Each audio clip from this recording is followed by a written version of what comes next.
Hello, everyone, and welcome again to The Question. And the question is, if you only had one single year of music to listen to for the rest of your life, what single year would that be? I'm Jeremiah Sheen, and I am fiercely defending 1988 with great albums. Just the list goes on and on, but I got two more for you this episode. And I'm going to start out with an absolute classic. This gentleman took the world by storm. I'm talking about Will Smith. Will the Slap Smith, none other than the Fresh Prince of Bel Air. I seen him on stage in downtown Vancouver when I was 12 years old, and I'd never been the same since. He was doing the worm on stage. He was telling the young kids that, oh, you better not come back here later because that adult show's coming up and we're going to get nasty. And I'll never forget it. I almost lost my ticket in the wind when we were waiting at the bus stop. It's just like one of the first times I went out by myself. It was absolutely wonderful time. And he just went on to, as I say, take over the world, acting, rapping. This album, He's the DJ, I'm the Rapper, is unprecedented. Everyone's heard, parents just don't understand. It just was kind of the anthem for the whole children and just the young adults, and it was just great. You seen white kids had it all memorized and rapping in class, and it just kind of brought rap. All that Run DMC, everything was coming up, but he was just a charismatic figure, and I know he's had his fall from grace, but I'll always remember him fondly. Sorry, Chris Rock. Yeah, just and when you listen to the go to the link in the description, the revised version. There's just so many good tunes on there. Nightmare on Elm Street. Oh, what a tune, man! A horror rap song. There's never been another one like it. He's rapping about how Freddy the Krueger is gonna come get him in his dreams, and at the end he calls his DJ and he's all worried. Oh no, Jeff, don't go to sleep. Whatever you do, don't go to sleep.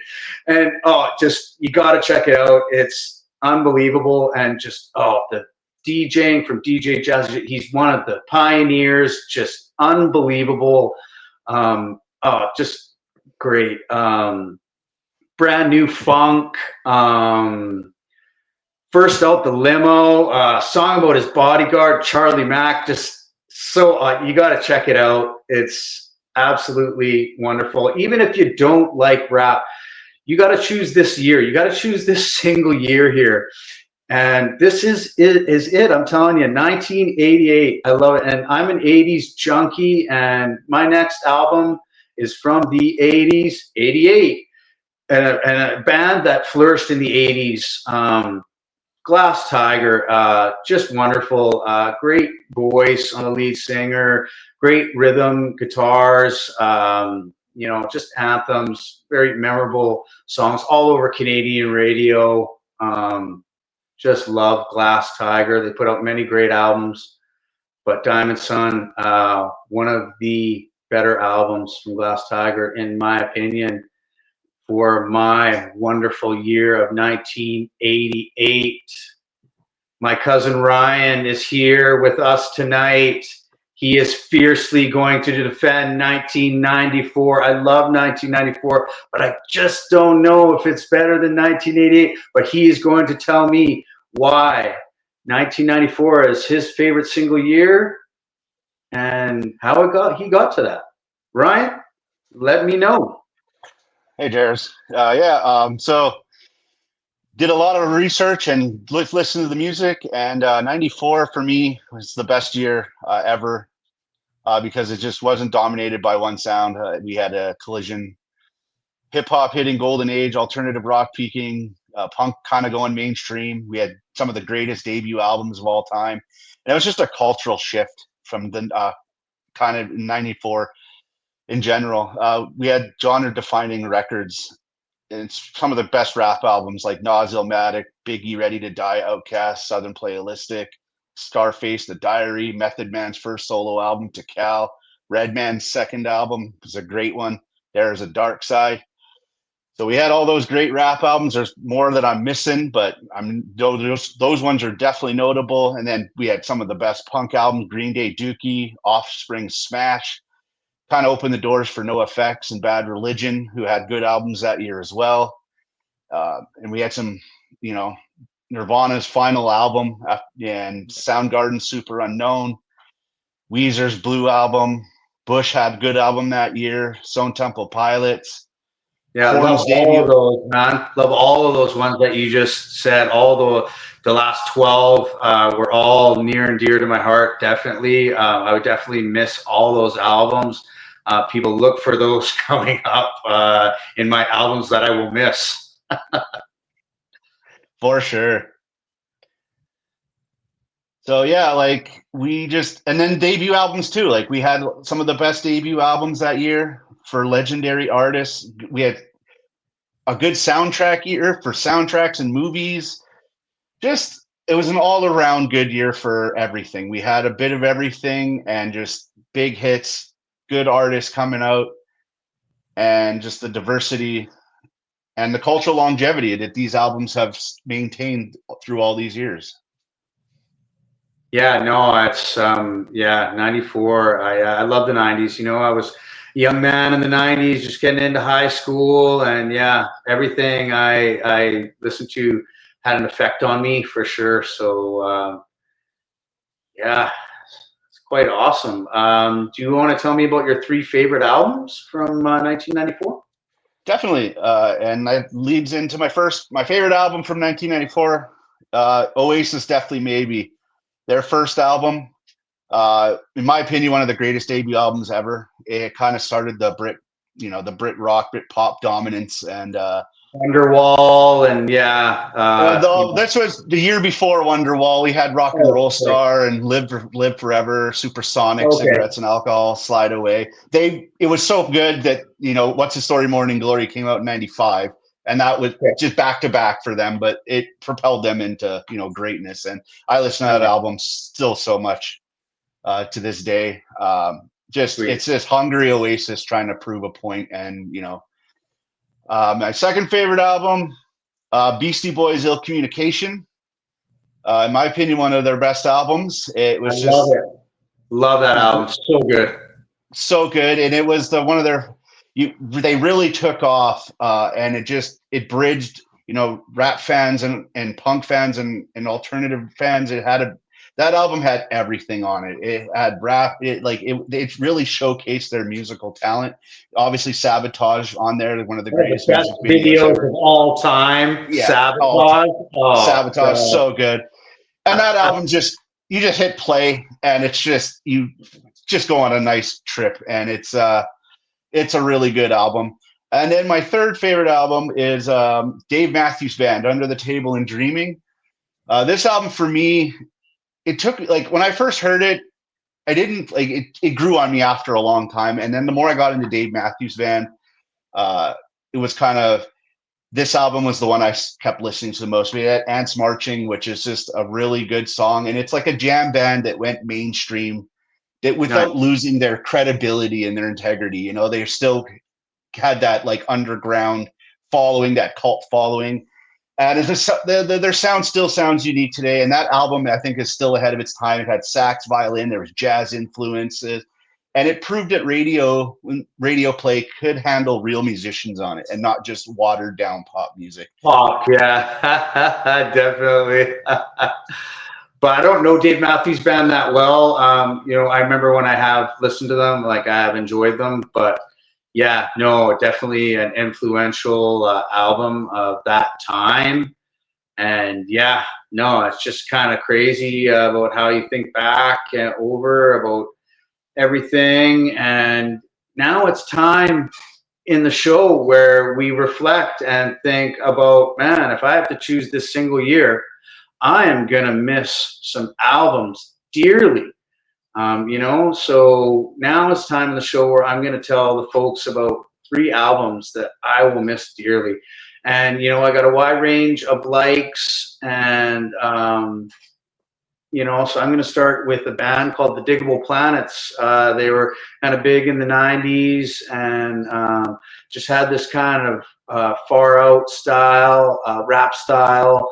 And yeah, they were a group, two gentlemen and a lady. And yeah, the Ladybug, she just went off. It's so awesome to hear her rap. And the album, Reaching a Refutation of Time and Space, refuting that time and space even exists or it doesn't exist for them. Who knows? But it's an absolutely great album. I'll leave the description link, the link in the description. Please check out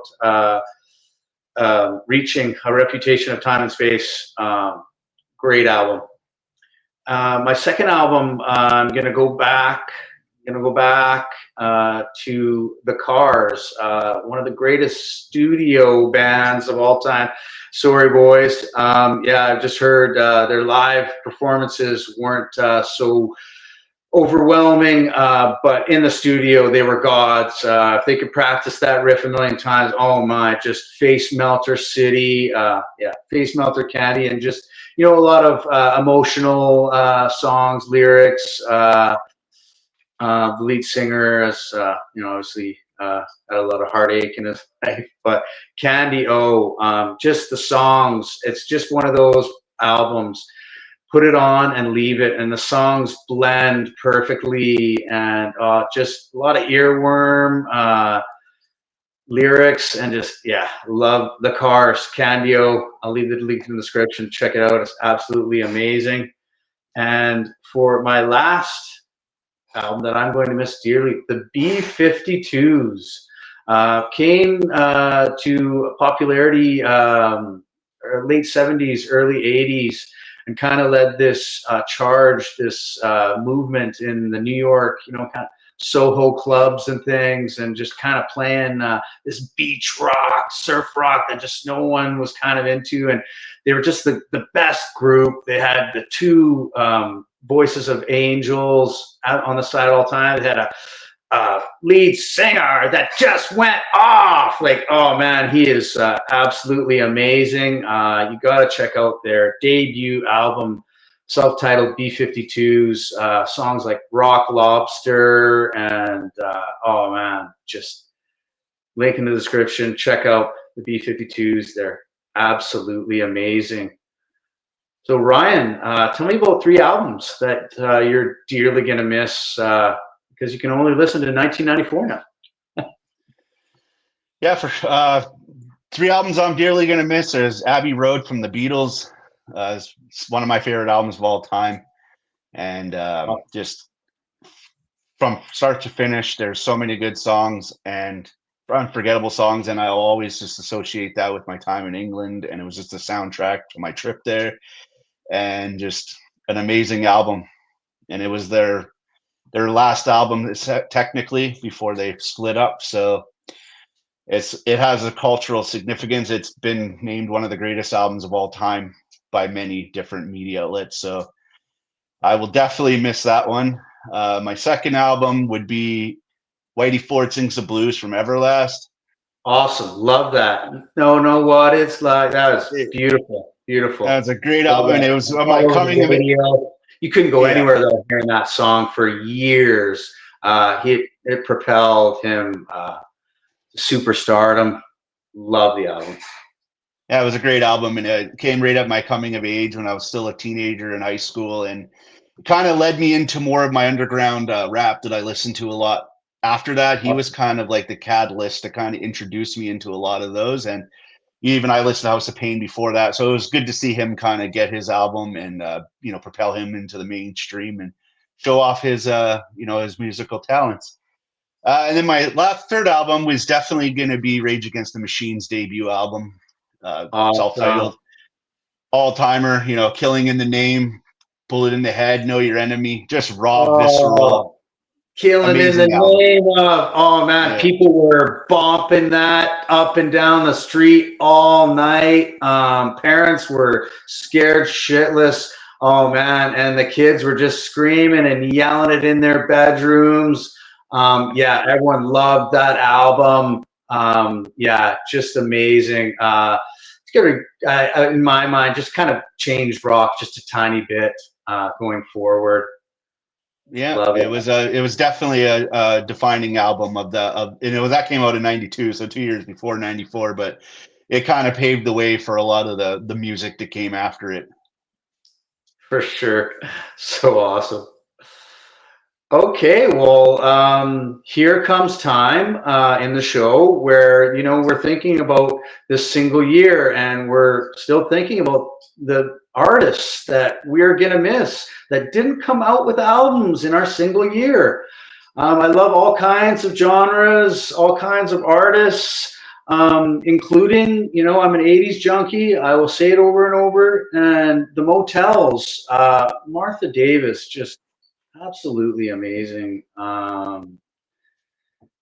She started Take the L Out of Lover and It's Over, just word alliteration and just a beautiful angelic voice. And just kind of, again, changed the scene a little bit and kind of opened it up for, one for the ladies.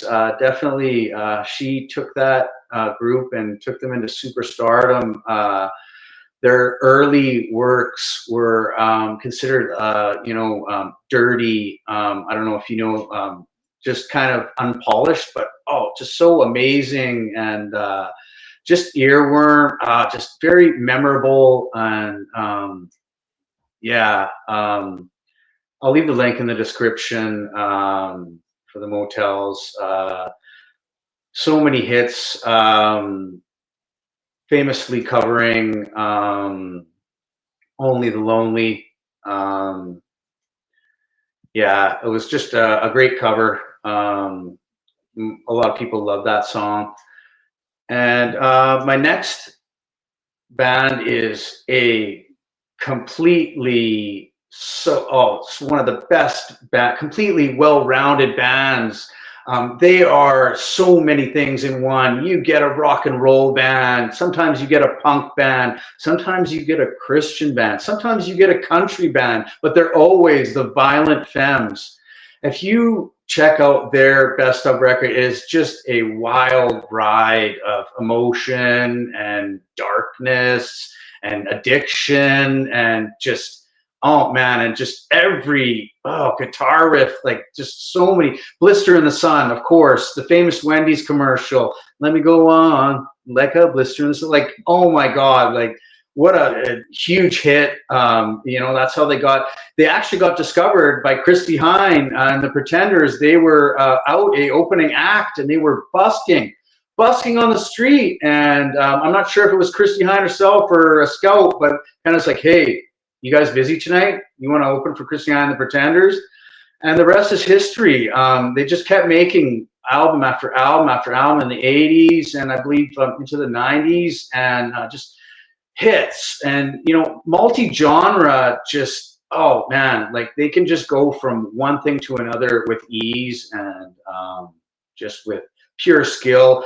There's this one song called Black Girls, and it just has like 12 different instruments. It's just absolutely amazing. It goes from rock to jazz to this to that. So like just great. Absolutely awesome. Please check out the Violent Femmes. I'll leave the link in the description. Absolutely amazing. And my last artist that I cannot live without, I listen to him all the time. I love rap. And T-Pain, just an absolute icon. When he got his first 50 grand, he got a Scion. 5 years later, he's a motherfucking icon. Like, just absolutely amazing.